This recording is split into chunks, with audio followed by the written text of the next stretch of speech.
అనంతపురం జిల్లా కార్యవర్గ సభ్యులు మరి మేము ప్రెసిడెంట్గా శంకరయ్య గారు, నేను నా తోటి మిత్రులు అంతా కలిసి ఈరోజు 544వ జయంతి సందర్భంగా శ్రీకృష్ణదేవరాయలది ఘనంగా నిర్వహించాలని చేస్తున్నాము.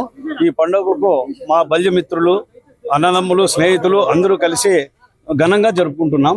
దీనికి కారణము రేపు జరగబోయే, ఇప్పుడు మామూలుగా అది అందరూ కలిసి ప్రతి కులంలోనూ జాతీయంగా అందరూ చేసుకుంటున్నారు. ఆ పండుగ మనం కూడా చేసుకోవాలని చెప్పి గవర్నమెంట్ కూడా విన్నవించుకుంటున్నాం. ఈ రోజు శ్రీకృష్ణదేవరాయల గారి జయంతి 555వ జయంతి సందర్భంగా రాయలసీమ బలి సంఘం ఆధ్వర్యంలో ఘనంగా వేడుకలు నిర్వహించడం జరుగుతుంది. ఇక్కడ ముఖ్యంగా రాయలసీమ బలి సంఘం యువజన సంఘం ఆధ్వర్యంలో దాదాపు 500కు పైగా బైకులతో ర్యాలీగా ఇక్కడికి రావడం జరిగింది. అదేవిధంగా ఇక్కడ పెద్దలు అంతా దాదాపు ఒక 2000 మందికి పైగా ఇక్కడ కలవడం జరిగింది. ఇక్కడ నుంచి మేము టవర్ క్లాక్ మీదుగా అలాగే నడిమొంక దగ్గర ఉన్న శ్రీకృష్ణదేవరాయల విగ్రహానికి చేరుకొని ర్యాలీగా చేరుకొని అక్కడ ఘనంగా నిర్వహించడం జరుగుతుంది.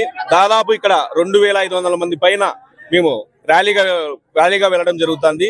సంవత్సరం ఇలాగే మేము ఘనంగా నిర్వహిస్తాం. ఈ సంవత్సరం ఇంకా బాగా నిర్వహించడం జరిగింది. మా ముఖ్యమైన డిమాండ్ ఏంటంటే మిగతా కులాలన్నిటికీ అధికారికంగా ప్రభుత్వ లాంఛనాలతో కార్యక్రమాలు చేస్తున్నారు. మా కృష్ణదేవరాయల జయంతి కూడా ఈసారి అధికారికంగా ప్రభుత్వం లాంఛనాలతో చేయాలని, ఆ విధంగా ప్రభుత్వం కృషి చేయాలని మేము బలిజలందరూ కూడా ఒక్కటై త్వరలో ముఖ్యమంత్రి గారిని, పవన్ కళ్యాణ్ గారిని కూడా కలవబోతున్నాం. మా ముఖ్యమైన డిమాండ్ అదే. మా కృష్ణదేవరాయల జయంతి కూడా అధికారికంగా ప్రభుత్వ లాంఛనాలతో నిర్వహించే వరకు మేము ఖచ్చితంగా కృషి చేస్తాం. నిర్వహిస్తున్నాం. మా బలిజ బాంధవులు, కుల పెద్దలందరూ కూడా ఈ కార్యక్రమంలో యువకులు పెద్ద ఎత్తున పాల్గొన్నారు. అదేవిధంగా రాష్ట్ర ప్రభుత్వాన్ని కూడా మేము ఒకటే డిమాండ్ చేస్తాం. అన్ని కుల సంఘాల నాయకులకు రాష్ట్ర ప్రభుత్వమే జీవో జారీ చేసి ప్రభుత్వ పరంగా చేస్తున్నారు జయంతులు, ఉత్సవాలు, వర్ధంతులు. అదేవిధంగా శ్రీకృష్ణదేవరాయలు జయంతి ఉత్సవాలను కూడా రాష్ట్ర ప్రభుత్వమే ప్రకటించాలని రాష్ట్ర ప్రభుత్వాన్ని మేము కోరుతూ, అదేవిధంగా మా రాయలసీమ బలి సంఘం పెద్దలంతా కూడా రాష్ట్ర ముఖ్యమంత్రిని, అదేవిధంగా ఉప ముఖ్యమంత్రి పవన్ కళ్యాణ్ గారిని కూడా కలిసి వినతిపత్రం ఇవ్వాలని చెప్పేసి మా సంఘ పెద్దలు కూడా నిర్ణయించారు. ఆనాడు శ్రీకృష్ణదేవరాయలు వారు నిర్మించిన చెరువులే ఈ రోజు దశాబ్దాల కాలమైనా కూడా చెక్కు చెదరలేదు.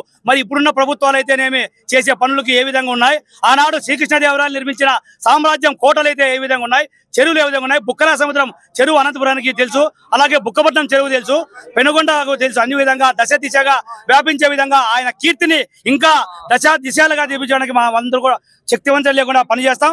మా కులస్తులంతా కూడా కలిసికట్టుగా శ్రీకృష్ణదేవరాయల జయంతి ఉత్సవాల్లో పాల్గొన్నందుకు ప్రత్యేకంగా మా సంఘం అధ్యక్షుల వారికి, అదేవిధంగా మా కుల బాంధవులకు అందరికీ కూడా కృతజ్ఞతలు తెలియజేస్తూ ఈ కార్యక్రమాన్ని జయప్రదం చేసే విధంగా నడిమంకలో పిటిసి వద్ద ఉన్న విగ్రహానికి ఇక్కడి నుంచి ఊరేగింపుగా వెళ్లి మా పెద్ద ఆయనకు పూలమాల వేసి ఘనంగా నివాళులర్పించడానికి